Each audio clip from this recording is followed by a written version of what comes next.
Hi friends, ನಮಸ್ಕಾರ. NSK tech news Kannada YouTube ಚಾನಲ್ಗೆ ಸ್ವಾಗತ. ಇವತ್ತಿನ ಈ ವಿಡಿಯೋದಲ್ಲಿ ನಾವು ತಿಳಿಸಿಕೊಡುವ ಮಾಹಿತಿ ಏನಂದರೆ MHRD ಸ್ಕಾಲರ್ಶಿಪ್ 2024 ಈ ಒಂದು ಸ್ಕಾಲರ್ಶಿಪ್ಗೆ ಆನ್ಲೈನ್ ಮೂಲಕ ಅರ್ಜಿ ಪ್ರಾರಂಭವಾಗಿದೆ. ಆ ಕುರಿತು ಸಂಪೂರ್ಣ ಮಾಹಿತಿ ತಿಳಿಸ್ಕೊಡ್ತಿದ್ದೀನಿ, ಬನ್ನಿ ನೋಡಿ. ವಿದ್ಯಾರ್ಥಿಗಳೇ, ಈ ಒಂದು ವಿದ್ಯಾರ್ಥಿ ವೇತನಕ್ಕೆ ಅರ್ಜಿ ಸಲ್ಲಿಸಲು ಏನು ಅರ್ಹತೆ ಇರಬೇಕಪ್ಪ ಅಂದರೆ ನೋಡಿ, ಮೊದಲು ಈ ಒಂದು ಸ್ಕಾಲರ್ಶಿಪ್ಗೆ ಎಲಿಜಿಬಲ್ ಇರತಕ್ಕಂಥ ವಿದ್ಯಾರ್ಥಿಗಳ ಮಾಹಿತಿ ತಿಳಿದ್ರೆ, ಈ ಒಂದು ಸ್ಕಾಲರ್ಶಿಪ್ಗೆ OBC, SC ಅಂದರೆ ಪರಿಶಿಷ್ಟ ಜಾತಿ ಮತ್ತು ST ಅಂದರೆ ಪರಿಶಿಷ್ಟ ಪಂಗಡ ಮತ್ತು ಮೈನಾರಿಟಿ ಅಂದರೆ ಅಲ್ಪಸಂಖ್ಯಾತ ವಿದ್ಯಾರ್ಥಿಗಳು ಮತ್ತು ಜನರಲ್ GM ವಿದ್ಯಾರ್ಥಿಗಳು ಕೂಡ ಈ ಒಂದು ಸ್ಕಾಲರ್ಶಿಪ್ಗೆ ಅರ್ಜಿಯನ್ನು ಸಲ್ಲಿಸ್ಬೋದು. ಇದು ಯಾವುದೇ ಕ್ಯಾಟಗರಿಗೆ ರಿಸರ್ವೇಷನ್ ಆಗಿರ್ತಕ್ಕಂಥ ಸ್ಕಾಲರ್ಶಿಪ್ ಅಲ್ಲ. ಎಲ್ಲ ವರ್ಗದ ವಿದ್ಯಾರ್ಥಿಗಳು ಈ ಒಂದು ಸ್ಕಾಲರ್ಶಿಪ್ಗೆ ಅರ್ಜಿಯನ್ನು ಸಲ್ಲಿಸ್ಬೋದು. ನೋಡಿ ವಿದ್ಯಾರ್ಥಿಗಳೇ, ಈ ಒಂದು ಸ್ಕಾಲರ್ಶಿಪ್ಗೆ ನೀವು ಆನ್ಲೈನ್ ಮೂಲಕ ಅರ್ಜಿಯನ್ನು ಸಲ್ಲಿಸಬೇಕಾಗುತ್ತೆ. ಆನ್ಲೈನ್ ಮೂಲಕ ಅರ್ಜಿಯನ್ನು ಸಲ್ಲಿಸಬೇಕು. ನೋಡಿ, ಈ ಒಂದು ವಿದ್ಯಾರ್ಥಿ ವೇತನ ಮೊತ್ತ ಬಂದುಬಿಟ್ಟು 12,000 ರೂಪಾಯಿ ನಿಮಗೆ ಸ್ಕಾಲರ್ಶಿಪ್ ಅಮೌಂಟು ಅಕೌಂಟ್ಗೆ ಜಮಾ ಆಗುತ್ತೆ. ಅದೇ ರೀತಿಯಾಗಿ ನೋಡಿ ವಿದ್ಯಾರ್ಥಿಗಳೇ, ಆ ಒಂದು ಸ್ಕಾಲರ್ಶಿಪ್ಪನ್ನು ಪಡೆದುಕೊಂಡಿರ್ತಕ್ಕಂಥ ವಿದ್ಯಾರ್ಥಿಯ ಒಂದು ಲೈವ್ ಪ್ರೂಫ್ ತೋರಿಸ್ಕೊಡ್ತೀನಿ. ಆ ವಿದ್ಯಾರ್ಥಿಯ ಬ್ಯಾಂಕ್ ಖಾತೆ ಯೂನಿಯನ್ ಬ್ಯಾಂಕ್ ಆಫ್ ಇಂಡಿಯಾಗೆ. ಈ ಒಂದು ಸ್ಕೀಮ್ಗೆ MHRD ಸ್ಕಾಲರ್ಶಿಪ್ ಕೂಡ ಅಂತಾರೆ. ಇನ್ನೊಂದು PM ಉಷಾ ಸ್ಕಾಲರ್ಶಿಪ್ ಅಂತ ಕೂಡ ಕರೀತಾರೆ. ಪ್ರಧಾನಮಂತ್ರಿ ಉನ್ನತ ಶಿಕ್ಷಣ ಪ್ರೋತ್ಸಾಹನ್ ಯೋಜನೆ ಅಂತ ಕರೀತಾರೆ. ಇದು ಒಂದು ಸೆಂಟ್ರಲ್ ಗೌರ್ಮೆಂಟ್ ಸ್ಕಾಲರ್ಶಿಪ್ಪು. ಇದಕ್ಕೆ ಸಂಪೂರ್ಣ ಮೆರಿಟ್ ಬೇಸ್ಡ್ ಆಗಿರ್ತಕ್ಕಂಥ ಸ್ಕಾಲರ್ಶಿಪ್ ಆಗಿರುತ್ತೆ. ಈ ಒಂದು ಸ್ಕಾಲರ್ಶಿಪ್ಪನ್ನು ಹಾಕೋರು department of pray university education Karnataka ಒಂದು ಡಿಪಾರ್ಟ್ಮೆಂಟ್ನಿಂದ ನಿಮಗೆ ಸ್ಕಾಲರ್ಶಿಪ್ ಹಣ ಜಮಾ ಆಗುತ್ತೆ ವಿದ್ಯಾರ್ಥಿಗಳೇ. ನೋಡಿ ವಿದ್ಯಾರ್ಥಿಗಳೇ, ಈ ವಿದ್ಯಾರ್ಥಿಗೆ ಇಲ್ಲಿ ನೋಡಿ bank name, account number, beneficiary name, scheme name, propose name, agency name, UTR number ಮತ್ತು ಟ್ರಾನ್ಸಾಕ್ಷನ್ ID ಮತ್ತು ಆ ವಿದ್ಯಾರ್ಥಿಗೆ ಜಮಾ ಆಗಿರ್ತಕ್ಕಂಥ 12,000 ರೂಪಾಯಿ ಹಣದ ಲೈವ್ ಪ್ರೂಫ್ ತಿಳಿಸ್ಕೊಡ್ತೀನಿ ನೋಡಿ.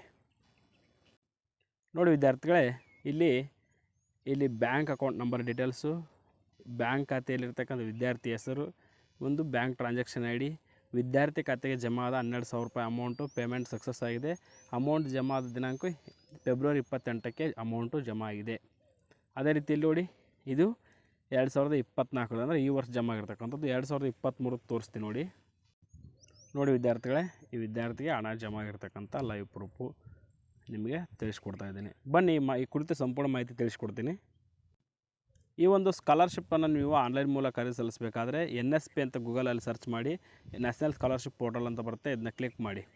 ಕ್ಲಿಕ್ ಮಾಡಿದ ನಂತರ ಈ ಥರ ಪೇಜ್ ಓಪನ್ ಆಗುತ್ತೆ. ಪೇಜ್ ಓಪನ್ ಆದ ನಂತರ ಇಲ್ಲಿ ಸ್ಕ್ರೋಲ್ ಅಪ್ ಮಾಡಿ ವಿದ್ಯಾರ್ಥಿಗಳೇ, ಅಥವಾ ಇಲ್ಲಿ ಏನು ಮಾಡಿ 3 ಡಾಟ್ಸ್ ಇದೆ ನೋಡಿ, ಈ ಡಾಟ್ಸ್ ಮೇಲೆ ಕ್ಲಿಕ್ ಮಾಡಿ.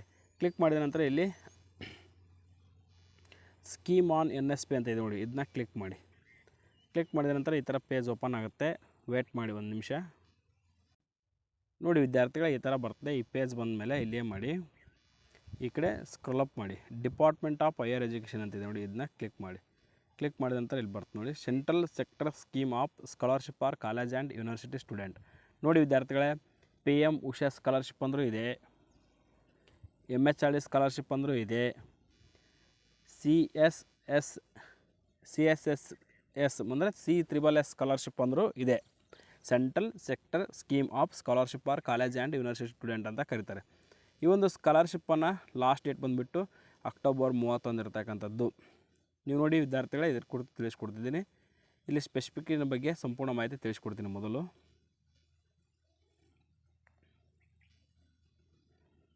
ಇದನ್ನು ಪ್ರಧಾನಮಂತ್ರಿ ಉನ್ನತ ಶಿಕ್ಷಣ ವಿದ್ಯಾರ್ಥಿ ವೇತನ ಅಂತ ಕೂಡ ಕರೀತಾರೆ. ನೋಡಿ ವಿದ್ಯಾರ್ಥಿಗಳೇ, ಈ ಒಂದು ಸ್ಕಾಲರ್ಶಿಪ್ ಬಂದುಬಿಟ್ಟು ನಿಮಗೆ ಸಂಪೂರ್ಣ ಮಾಹಿತಿ. ನೀವು ಸೆಕೆಂಡ್ PUCಯಲ್ಲಿ ಪಾಸ್ ಆಗಿರ್ತಕ್ಕಂಥ ವಿದ್ಯಾರ್ಥಿಗಳಿಗೆ ಪ್ರತಿ ವರ್ಷ 82 ಹೊಸ ವಿದ್ಯಾರ್ಥಿಗಳಿಗೆ, 82,000 ಹೊಸ ವಿದ್ಯಾರ್ಥಿಗಳಿಗೆ, ಅದು ಯಾರು ಗ್ರ್ಯಾಜುಯೇಟ್, ಪುಷಿಂಗ್ ಟು ಗ್ರ್ಯಾಜುಯೇಟ್ ಅಂದರೆ ಪದವಿಯನ್ನು ಓದ್ತಕ್ಕಂಥ ವಿದ್ಯಾರ್ಥಿಗಳು, ಸೆಕೆಂಡ್ PUC ಪಾಸಾಗಿ ಪದವಿ ಓದ್ತಕ್ಕಂಥ ವಿದ್ಯಾರ್ಥಿಗಳಿಗೆ ಈ ಒಂದು ಸ್ಕಾಲರ್ಶಿಪ್ಪನ್ನು ಪ್ರತಿ ವರ್ಷ ಕೊಡ್ತಾರೆ. ಈ ಒಂದು ಸ್ಕಾಲರ್ಶಿಪ್ ಅಲೋಕೇಶನ್ ಬಂದುಬಿಟ್ಟು ಇಲ್ಲಿ ಸಂಪೂರ್ಣ ಮಾಹಿತಿ ಇರುತ್ತೆ. ಇಲ್ಲಿದೆ ನೋಡಿ, ಜನರಲ್, OBC, SC, ST ಎಲ್ಲ ವಿದ್ಯಾರ್ಥಿಗಳಿಗೆ ಈ ಒಂದು ಸ್ಕಾಲರ್ಶಿಪ್ಪನ್ನು ನೀಡ್ತಾರೆ. ಈ ಒಂದು ಸ್ಕಾಲರ್ಶಿಪ್ಗೆ ಎಲಿಜಿಬಿಲಿಟಿ ಏನಪ್ಪ ಅಂದರೆ, student who are above 80% in successfully. ನೋಡಿ, ನೀವು ಸೆಕೆಂಡ್ PUCಯಲ್ಲಿ 80ಕ್ಕಿಂತ ಅಧಿಕ ಪರ್ಸೆಂಟೇಜನ್ನು ಮಾಡಿರಬೇಕು ಅಂಥ ವಿದ್ಯಾರ್ಥಿಗಳು ಈ ಸ್ಕಾಲರ್ಶಿಪ್ಗೆ ಅರ್ಜಿ ಸಲ್ಲಿಸಲು ಎಲಿಜಿಬಲ್ಲು ಆಗಿರ್ತೀರ. ನೀವು ರೆಗ್ಯುಲರಾಗಿ ಎಜುಕೇಷನನ್ನು ಓದ್ತಾ ಇರಬೇಕು. ನಿಮ್ಮ ಆದಾಯ 4.5 ಲಕ್ಷ ರೂಪಾಯಿ ಒಳಗಡೆ ಇರಬೇಕಾಗುತ್ತೆ.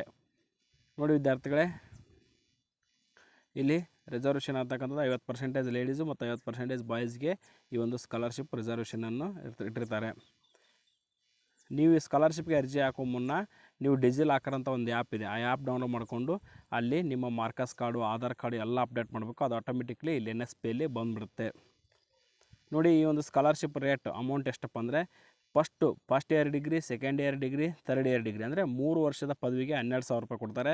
ನೆಕ್ಸ್ಟ್ ನೀವು MA MCom ಅಂದರೆ ಉದಾಹರಣೆಗೆ BA ಡಿಗ್ರಿ ಮಾಡ್ಕೊಳಿದ್ರಿ ಅಂದ್ಕೊಳ್ಳಿ, BA ಡಿಗ್ರಿ 3 ವರ್ಷ 12,000 ಕೊಡ್ತಾರೆ. ನೆಕ್ಸ್ಟ್ ನೀವು MA ಮಾಡ್ಕೊಂಡ್ರೆ 2 ವರ್ಷ 20,000 ರೂಪಾಯಿ ನಿಮಗೆ ಸ್ಕಾಲರ್ಶಿಪ್ಪನ್ನು ಡೈರೆಕ್ಟಾಗಿ ನಿಮ್ಮ ಅಕೌಂಟ್ಗೆ ಜಮಾ ಮಾಡ್ತಾರೆ. ಇದು ಮೊದಲು 10,000 ರೂಪಾಯಿ ಇತ್ತು, ಈಗ 2 ವರ್ಷದಿಂದ 12,000 ರೂಪಾಯಿನ ಅಪ್ಡೇಟ್ ಮಾಡಿದ್ದಾರೆ. ಈ ಒಂದು ಸ್ಕಾಲರ್ಶಿಪ್ಪನ್ನು DBT ಮೂಲಕ ಪುಷ್ ಮಾಡ್ತಾರೆ. ನೋಡಿ, ಈ ಒಂದು scholarship for college and university. ನೋಡಿ, ಇದನ್ನೇನಂತ ಕರೀತಾರೆ, PMUSP CSS ಅಂತ ಕೂಡ ಕರೀತಾರೆ, ಪ್ರಧಾನ ಮಂತ್ರಿ ಉನ್ನತ ಶಿಕ್ಷಣ ಪ್ರೋತ್ಸಾಹನ ಯೋಜನೆ ಅಂತಂದೇಳಿ ಕರೀತಾರೆ. ನೋಡಿ ವಿದ್ಯಾರ್ಥಿಗಳೇ, ನಿಮಗೆ ಹೆಚ್ಚಿನ ಮಾಹಿತಿ ಏನಾದರೂ ಬೇಕಿದ್ದರೆ ಇಲ್ಲಿರ್ತಕ್ಕಂಥ ಕಾಂಟ್ಯಾಕ್ಟ್ ನಂಬರ್ಗೆ ಕಾಂಟ್ಯಾಕ್ಟ್ ಮಾಡಿ. ಈ ಒಂದು ಸ್ಕಾಲರ್ಶಿಪ್ಗೆ ನೀವು ಅರ್ಜಿಯನ್ನು ಯಾವ ರೀತಿ ಸಲ್ಲಿಸಬೇಕು ಅನ್ನೋದನ್ನು ಇಲ್ಲಿ ತಿಳಿಸ್ಕೊಡ್ತೀನಿ. ನೋಡಿ, ಈ ಒಂದು NSP ಅಫಿಷಿಯಲ್ ವೆಬ್ಸೈಟ್ಗೆ ಬಂದು ಈ ಒಂದು NSP ಸ್ಕಾಲರ್ಶಿಪ್ ಅಫಿಷಿಯಲ್ ವೆಬ್ಸೈಟ್ಗೆ ಬಂದು ಇಲ್ಲಿ ಅಪ್ಲೈ ಫಾರ್ ಸ್ಕಾಲರ್ಶಿಪ್ ಅಂತ ಇದೆ, ಅಲ್ಲಿ ಕ್ಲಿಕ್ ಮಾಡೋ ಮುನ್ನ apply for one time registration ಅಂತ ಇರ್ತೀವಿ, OTR ಅಂತ ಕರಿತೀವಿ. ಅಲ್ಲಿ ಕ್ಲಿಕ್ ಮಾಡಿ ಇಲ್ಲಿಂದ ಏನಾದರೂ ನಿಮಗೆ ಸಂಪೂರ್ಣವಾಗಿ ಮಾಹಿತಿ ಬೇಕಪ್ಪ ಅಂದರೆ ನೀವು ಕಮೆಂಟ್ ಮಾಡಿ. ನಾವು ರಿಜಿಸ್ಟ್ರೇಷನ್ ಅಂದರೆ ಒನ್ ಟೈಮ್ ರಿಜಿಸ್ಟ್ರೇಷನ್ ಮಾಡುವುದು ಹೇಗೆ ಮತ್ತು ಸ್ಕಾಲರ್ಶಿಪ್ ಅರ್ಜಿ ಹಾಕೋದು ಹೇಗೆ ಸಂಪೂರ್ಣ ಮಾಹಿತಿಯನ್ನು ನಿಮಗೆ ತಿಳಿಸ್ಕೊಡ್ತೀವಿ. ಈ ಮಾಹಿತಿ ಇಷ್ಟ ಆದರೆ ವಿಡಿಯೋನ ಲೈಕ್ ಮಾಡಿ, ಶೇರ್ ಮಾಡಿ ಅಂತ ಹೇಳ್ತಾ thank you for watching this video.